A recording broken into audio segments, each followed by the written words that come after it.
Good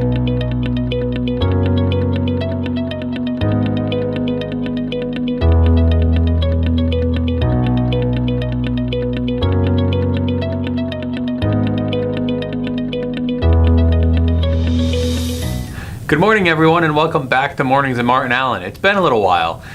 The second semester moves quickly, doesn't it? Oh my God, we are knocking on March's door, then it's going to be spring break, and then it is a slide into May and to the finish. I know probably a lot of us are excited for that, but it's also a little scary because time moves quickly and we all have a lot to do.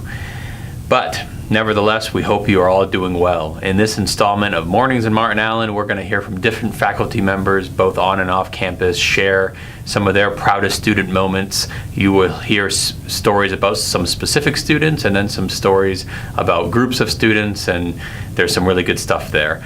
This will probably be delivered to you in a couple different installments. We also have a couple different Mornings in Martin Allen videos planned for the rest of the semester, so be on the lookout for those. And enjoy.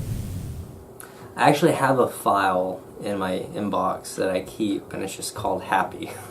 And it's full of these little accomplishments that students have, or like news that they'll send me. And I think that things that mean the most is when they get back with me and ask me for help or update me on their accomplishments.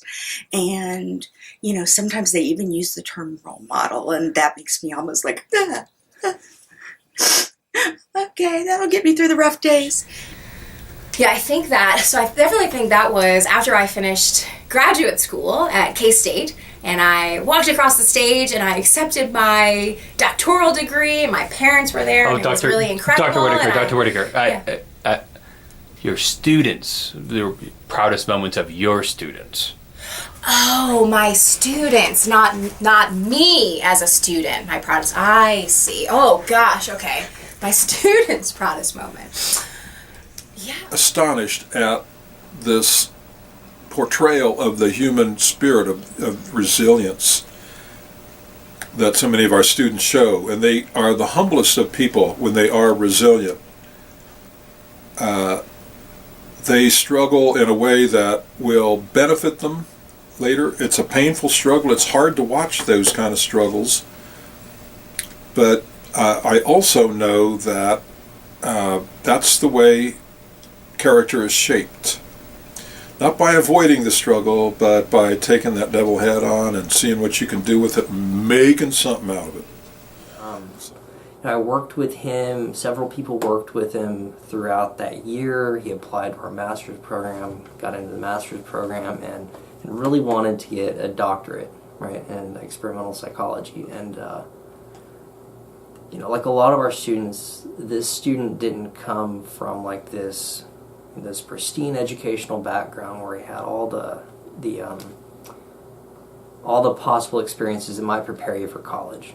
Like a lot of our students, I think he came from a background where maybe there were some rough edges, and he kind of had to learn along the way. So he's a transfer student, came here, and we worked really hard, a lot on his writing center, just long days, long nights, working with him. And comes to me one day in the spring of his last year of his master's program, and that whole year had been super stressful, very emotional year.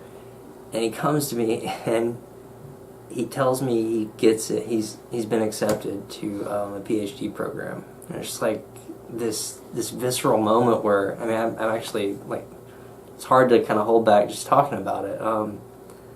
I was so excited for him, and like he was so excited, and it was just this emotional thing where all of this hard work that you put in has paid off, and it's amazing to even think about. I really just didn't know what she wanted to do. She had switched majors a couple of different times, and so we talked in length many times when we met for pre-enrollment meetings, and we just really kind of grew together closely in that mentoring bond of advisor-advisee. And then a year later, I got an email from her stating that she had decided to go back and get her graduate degree and become a special ed teacher. And it just melted my heart, right? To know how to accept help from other people.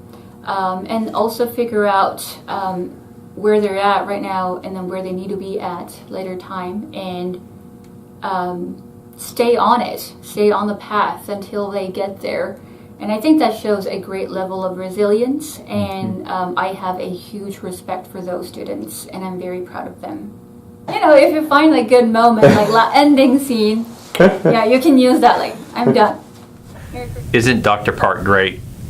Take care, everybody.